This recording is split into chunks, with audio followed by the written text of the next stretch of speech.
My neighbor kept giving us spoiled food and told the neighbors that we are too poor to refuse. Now she's cooked. My neighbor Dorothy moved in next door 5 years ago and immediately decided she was the neighborhood mother. She'd knock on doors, introducing herself as someone who loved to share her cooking with less fortunate people who probably didn't eat well. I worked from home as a graphic designer, and my wife was a nurse. We cooked fresh meals every night. But Dorothy had decided we needed her help. It started with her bringing over leftovers that were always just past edible. She'd stand at our door holding containers of week-old casserole, saying she couldn't bear to see it go to waste and thought of us. When we'd try to refuse, she'd get teary and say we were too proud to accept help from neighbors. She'd leave the containers on our porch if we didn't answer, and they'd sit in the sun until we got home. The food was always suspicious: meat that smelled off, slimy vegetables, and dairy-based sauces that had separated and turned gray. She'd watch from her window to see if we brought the containers inside, then text asking how we enjoyed her generosity. We'd throw it straight in the trash but tell her thanks to avoid drama. She'd beam and say she knew we needed the help. Then she escalated to giving us her actual expired food. She'd clean out her fridge and bring over milk 2 weeks past date, bread covered in spots she'd say were just flour, eggs that floated when you tested them. She'd package it all in a basket like she was doing us this huge favor, saying she'd noticed we didn't go grocery shopping enough and wanted to make sure we had basics. My wife once made the mistake of saying we'd already been shopping, and Dorothy responded by saying we obviously didn't know how to shop smart if we were wasting money on fresh food when she was providing perfectly good items for free. She started telling other neighbors she was feeding us because we were struggling. At the block party, she announced loudly that she made extra portions every night for the poor couple next door who couldn't afford proper meals. People started looking at us with pity. When we hosted a dinner party with fresh seafood and steaks, Dorothy told everyone we'd maxed out credit cards to show off when we should have just accepted our situation. She'd go through our garbage on trash day checking if we'd thrown away her food. If she found it, she'd knock on our door crying about how we were wasting food when children were starving. She'd guilt us for hours about our privilege of being able to refuse food. She'd bring the thrown-away containers back to our door, saying we should at least try them first. One time she saw me throwing away moldy cheese she'd given us, and she called me wasteful for not cutting around the mold. The breaking point was Thanksgiving. Dorothy brought over her leftover turkey the Monday after, saying she'd saved it especially for us. The smell when she opened the container made my wife gag. The turkey was green and had visible mold. Dorothy said it was just herbs and we were being dramatic. She forced her way into our kitchen and put it directly in our fridge, saying she'd check tomorrow to make sure we'd eaten it because she didn't raise wasteful neighbors. My wife is a nurse and knew that meat could kill someone. We threw it out immediately, but Dorothy saw us do it. She came over screaming that we were ungrateful, and she was going to report us to the health department for unsafe food handling. She actually called them and said we were running an illegal meal service from our home, serving unsafe food to the neighborhood. She thought they'd just fine us and leave. The health inspector showed up the next day. Dorothy was watching from her window, smiling. The inspector looked around our spotless kitchen, checked our fridge full of fresh dated items, and said someone had obviously made a false report. I mentioned Dorothy had been bringing us expired food for years, and we were concerned about her food safety. The inspector asked if she often shared food with neighbors. I said yes, she brought food to everyone on the block. The inspector's face changed. If Dorothy was distributing food regularly to multiple houses, that qualified as food distribution that needed to meet safety standards. The inspector walked straight to Dorothy's house. Dorothy answered the door holding a container she was about to bring to the elderly couple across the street. The inspector identified himself and said he needed to check her kitchen since she was distributing food. Dorothy tried to refuse, but he said he'd already had a complaint and could see she was actively distributing food right now. Her kitchen was a nightmare. The inspector pulled out his phone and started taking photos.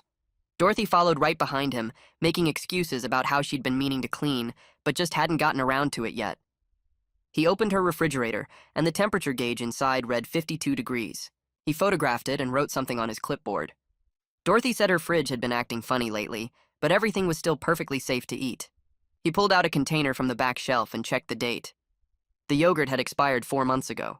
He found another container of what looked like chicken salad that had turned completely gray. Dorothy insisted she'd made that just last week and it was fine.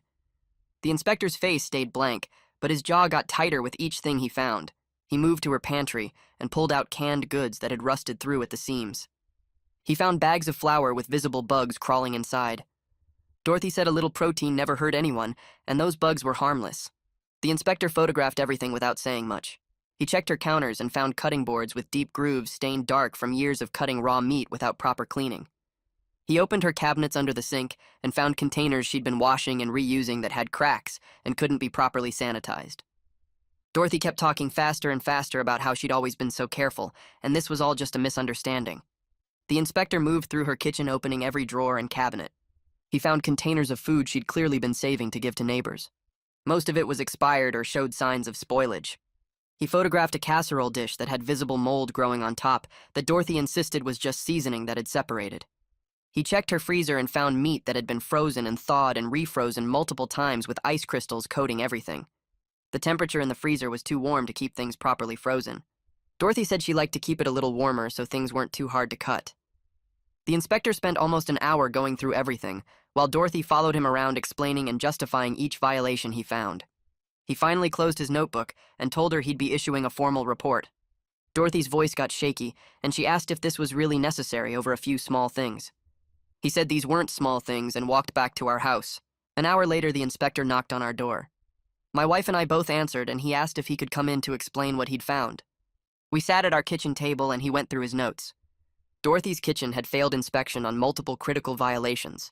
The refrigerator temperature was in the danger zone where bacteria grows fastest. She had food stored that was months past expiration. She had cross-contamination issues with raw meat and ready-to-eat foods stored together. Her food storage containers weren't food safe. She had pest contamination in her dry goods. He was issuing citations for all of it. She was ordered to stop all food distribution immediately until she could pass a follow-up inspection. He'd be filing a report with the county, and someone would contact her about the next steps. My wife asked if Dorothy understood how serious this was. The inspector said she seemed to think he was being unreasonable, but the violations were clear. I felt this weird mix of relief that someone official finally saw what we'd been dealing with, and guilt that we'd gotten Dorothy in serious trouble. My wife squeezed my hand under the table. The inspector said we'd done the right thing reporting our concerns because Dorothy's food could have made someone very sick. He thanked us for our time and left. My wife and I sat there for a while, not saying anything. Through the window, we could see Dorothy pacing in her kitchen, talking on her phone. I wondered who she was calling and what she was saying about us. 2 days later, the whole neighborhood knew about Dorothy's kitchen violations and the distribution ban. Jack stopped by while I was getting the mail. He's the elderly guy who lives across the street, and Dorothy had been bringing him food at least twice a week for years. He said he was relieved to hear about the inspection because he'd been throwing away Dorothy's food for years, but felt too guilty to say anything. His wife Caroline came out and joined us on the sidewalk. She admitted she'd gotten food poisoning from Dorothy's potato salad at a block party 2 summers ago, but never connected it until now. She'd been sick for 3 days, but didn't want to hurt Dorothy's feelings by saying anything. Jack said he'd seen Dorothy going through our garbage and wondered what that was about. I explained the whole situation with her, insisting we were struggling and needed her help. Caroline shook her head and said Dorothy had told them the same thing about being worried we couldn't afford to eat properly. Other neighbors started coming over when they saw us talking. Everyone had stories about Dorothy's food. The young couple 2 doors down said they'd been secretly composting all her deliveries. The family with 3 kids said their children refused to eat anything Dorothy brought because it always smelled weird. Person after person admitted they'd been throwing away her food, but felt trapped by her aggressive generosity. Nobody wanted to be the bad guy who rejected help from someone who seemed so caring. Caroline said she'd tried once to politely decline, and Dorothy had cried on her porch for an hour about how lonely she was, and how helping people were all she had. After that, Caroline just accepted everything and threw it away later.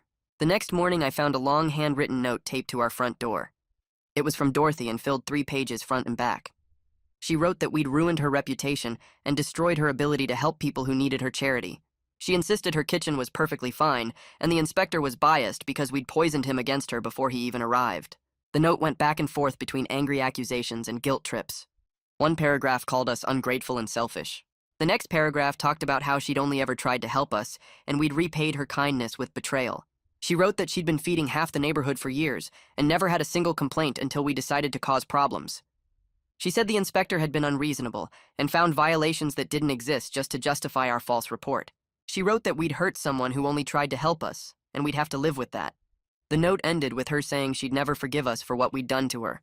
I showed it to my wife when she got home from her shift at the hospital. She read it and said Dorothy still didn't understand that her food was actually dangerous. My wife deals with food poisoning cases at the hospital and knows how bad it can get, especially for elderly people or anyone with a weak immune system. We kept the note in case we needed it later. 3 weeks later, our neighborhood had its regular block party. The atmosphere was completely different from previous years. People were actually talking openly about their experiences with Dorothy's food. Multiple families admitted they'd been secretly disposing of her deliveries for years. Everyone shared stories about feeling trapped by her aggressive generosity. The elderly couple who lived next door to Dorothy revealed she'd cried on their porch for an hour when they'd suggested they didn't need her help anymore. They'd felt so bad they'd accepted her food for another 2 years just to avoid upsetting her. Someone brought up the time Dorothy had announced at a block party that she was feeding us because we couldn't afford proper meals. Several people admitted they'd believed her and felt sorry for us. One neighbor said she'd almost started a collection to help us out financially. My wife and I explained that we both had good jobs and had never needed or wanted Dorothy's help. People seemed embarrassed they'd believed Dorothy's version without asking us directly.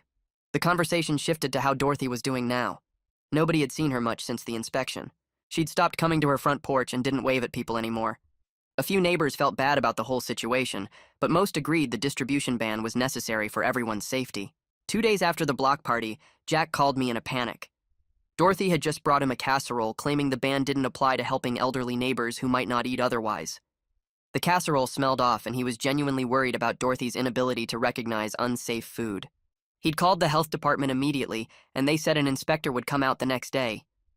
Jack felt bad reporting her, but said he couldn't let her keep distributing food that might make someone sick. The next afternoon, the same inspector who'd checked Dorothy's kitchen the first time showed up at her house. I watched from my window as Dorothy answered the door. The inspector went inside and stayed for about 45 minutes. When he came out, his expression was grim.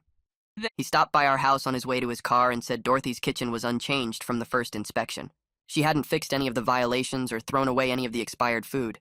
She'd just kept everything exactly as it was and waited for the ban to be lifted. He was filing an additional violation report for distributing food while under a distribution ban. A week later, Dorothy's sister showed up. We'd never met her before, but she introduced herself as Rachel and said the health department had contacted her as Dorothy's emergency contact. The health department was issuing more serious penalties, including mandatory food safety training and a formal warning that future violations could result in legal action. Rachel had driven in from 2 states away to help Dorothy deal with the situation. She asked if she could talk to us about what had happened. We invited her in and explained the whole 5-year history of Dorothy's food gifts and how it had escalated. Rachel sat at our kitchen table crying and apologizing for her sister's behavior. She said Dorothy had always had control issues, but they'd gotten worse since she retired 5 years ago. Rachel had known something was wrong, but didn't realize how bad things had gotten. She'd thought Dorothy was just lonely, and maybe a little too enthusiastic about helping neighbors. She hadn't known about the expired food or the unsafe kitchen conditions, or Dorothy's insistence that everyone needed her charity. Rachel said she was going to stay for a week to help Dorothy clean out her kitchen and try to get her into therapy. She thought Dorothy might have a hoarding disorder combined with compulsive helping behaviors. She apologized again for everything Dorothy had put us through. Rachel stayed for the full week, and we watched through our window as she helped Dorothy clean out the entire kitchen. They filled multiple dumpsters with expired food and unsafe containers. Rachel threw away everything that couldn't be properly sanitized. We saw her scrubbing Dorothy's refrigerator and freezer completely empty. She brought in new food storage containers and label makers. By the end of the week, Dorothy's kitchen looked completely different through the window. Rachel stopped by before she left to thank us for being patient with Dorothy and to apologize one more time. She said she'd be calling Dorothy every week to check on her progress, and she'd arranged for a therapist who specialized in hoarding behaviors. She hoped Dorothy would actually follow through with the therapy, but couldn't force her to go. Rachel gave us her phone number and said to call if Dorothy started the food distribution again. She seemed genuinely worried about her sister, but also realistic about the challenges ahead. After Rachel left, I couldn't stop thinking about whether reporting Dorothy had been the right thing to do. I kept seeing how much distress this had caused her, and wondering if there had been a better way to handle it. My wife came home from a particularly rough shift at the hospital and found me staring out the window at Dorothy's house. She asked what was wrong, and I told her I felt guilty about the whole situation. My wife sat down next to me and reminded me that Dorothy's food could have seriously hurt someone. She said she'd treated elderly patients like Jack who'd gotten severe food poisoning and ended up hospitalized for days. People with weak immune systems could die from the kind of bacteria that grows in improperly stored food. She said we hadn't reported Dorothy to be mean or get revenge. We'd reported legitimate food safety concerns to the appropriate authority. What happened after that was because of Dorothy's choices, not ours. We talked for a long time about how sometimes protecting people requires actions that feel unkind in the moment. My wife said if we hadn't spoken up and Jack or Caroline or any other neighbor had gotten seriously sick from Dorothy's food, we'd never forgive ourselves. She was right, but I still felt bad about the whole thing. 2 months after the initial inspection, Dorothy completed the required food safety training and passed a follow-up kitchen inspection. Rachel had been calling weekly like she'd promised, and Dorothy had actually been following the new systems Rachel had set up for tracking food dates and maintaining proper storage. The inspector who came for the follow-up told us Dorothy seemed genuinely committed to following the new protocols. Her kitchen was clean and organized, and all her food was properly dated and stored at safe temperatures. She'd thrown away everything expired and bought all new storage containers.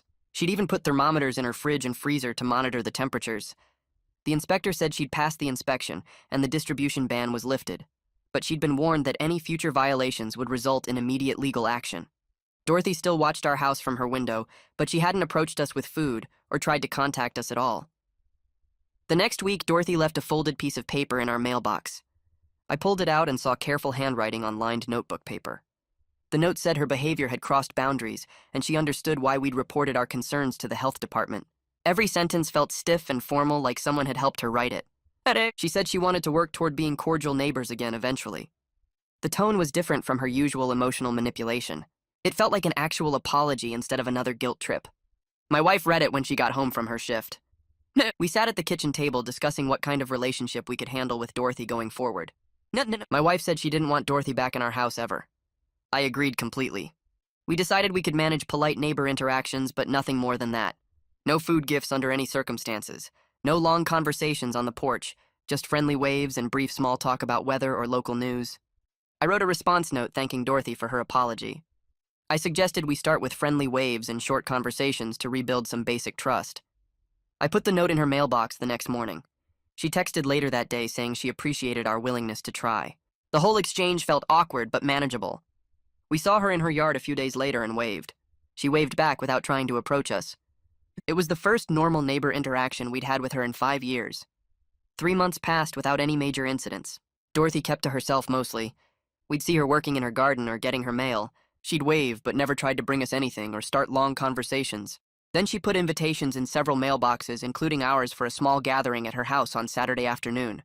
The invitation said she was serving light refreshments and hoped neighbors could stop by. My wife wanted to skip it, but I thought we should make an appearance to show we were trying. We walked over on Saturday around 3. Dorothy answered the door looking nervous. She'd set up folding tables in her living room covered with store-bought cookies still in their plastic containers. Bags of chips sat unopened next to bottles of soda with the safety seals intact. She kept explaining where everything came from and pointing out the expiration dates printed on the packages. She told everyone multiple times that nothing was homemade. Jack and Caroline were there along with the couple from 2 houses down. Dorothy's hands shook slightly as she opened the chip bags. She seemed genuinely anxious about hosting this gathering. We stayed for about 30 minutes making polite conversation about the neighborhood association meeting and the new stop sign going in at the corner. Dorothy participated but didn't dominate the conversation like she used to. When we left, she thanked us for coming without any dramatic emotional displays. It felt like progress even though the whole situation remained uncomfortable. Jack stopped by our house the following week to borrow our ladder. While I helped him carry it to his garage, he mentioned that Dorothy had asked before bringing over some extra tomatoes from her garden last weekend. He said when he told her no thanks because they had plenty, she just said okay and didn't push it. He seemed genuinely surprised that she'd respected his refusal without crying or guilt-tripping him. Caroline had apparently told other neighbors about this change in Dorothy's behavior. People were reporting similar experiences where Dorothy would offer something, accept a polite no, and move on without drama. The neighborhood dynamic was shifting back toward normal relationships. People weren't avoiding Dorothy anymore, but they also weren't walking on eggshells around her. Conversations at the mailboxes felt natural instead of tense. The block party planning committee even asked Dorothy if she wanted to help organize this year's event. She agreed, but said she'd handle decorations instead of food. Everyone seemed relieved by that suggestion. Rachel called me one afternoon to give us an update. Dorothy had started volunteering at the local food bank 3 days a week. Rachel said the structure and supervision were really helping her sister channel her desire to help people in healthier ways.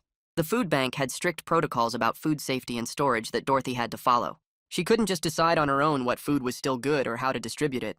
Rachel said Dorothy seemed genuinely happier working there.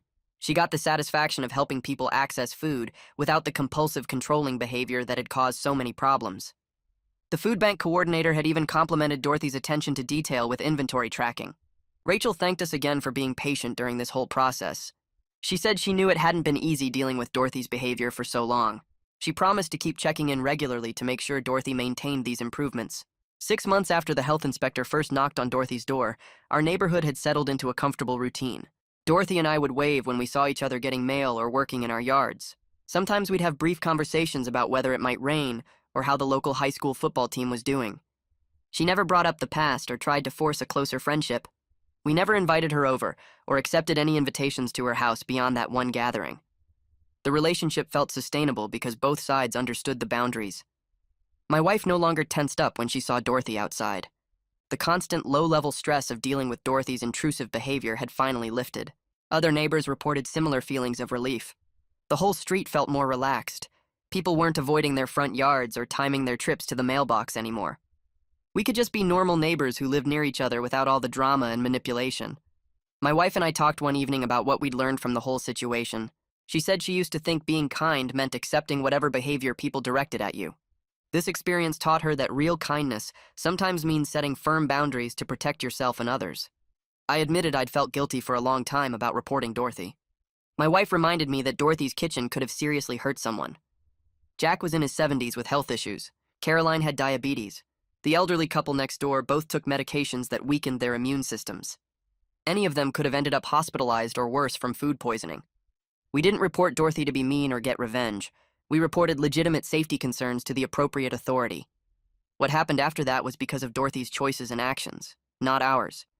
The experience made us both more confident about setting boundaries in other relationships.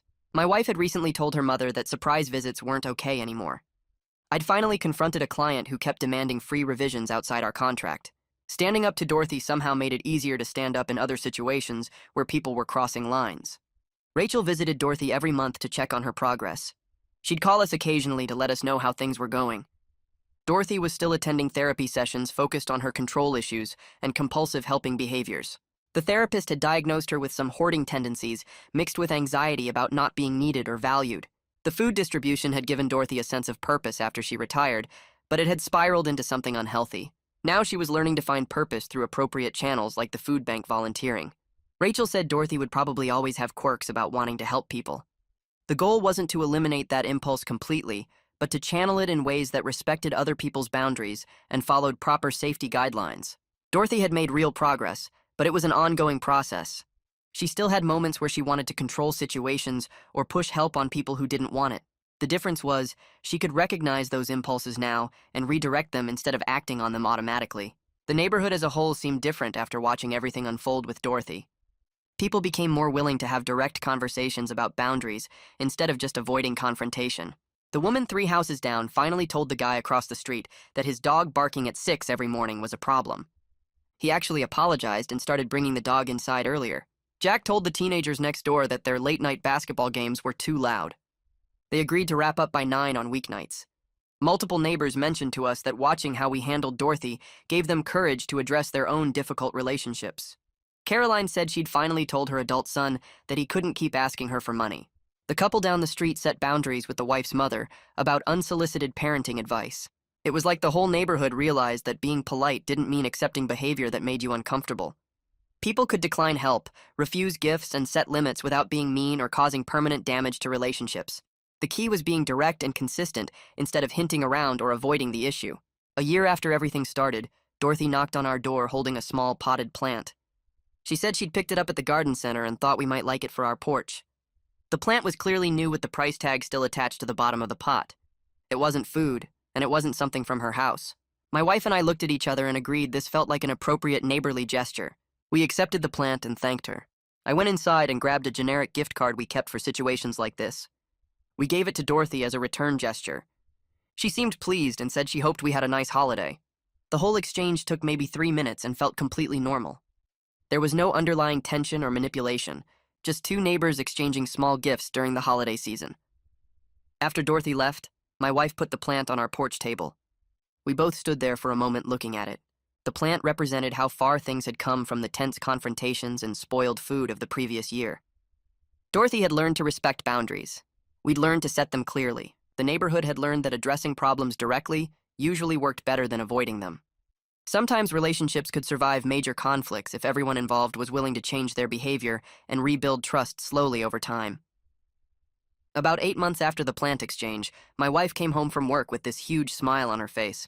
She dropped her bag by the door and told me the hospital board had approved her promotion to charge nurse. She'd been working toward that position for 3 years, taking extra shifts and completing management training courses. The promotion came with a significant pay increase and better hours. We opened a bottle of wine we'd been saving and ordered takeout to celebrate. That weekend, the neighborhood had a spring potluck in the community park. We brought a pasta salad and set it on the long table with everyone else's dishes. Dorothy was there with store-bought cookies still in the plastic container from the bakery. Several neighbors came over to congratulate my wife when they heard about her promotion. Jack shook her hand and said the hospital was lucky to have her in a leadership position. Caroline hugged her and said she deserved the recognition after all her hard work.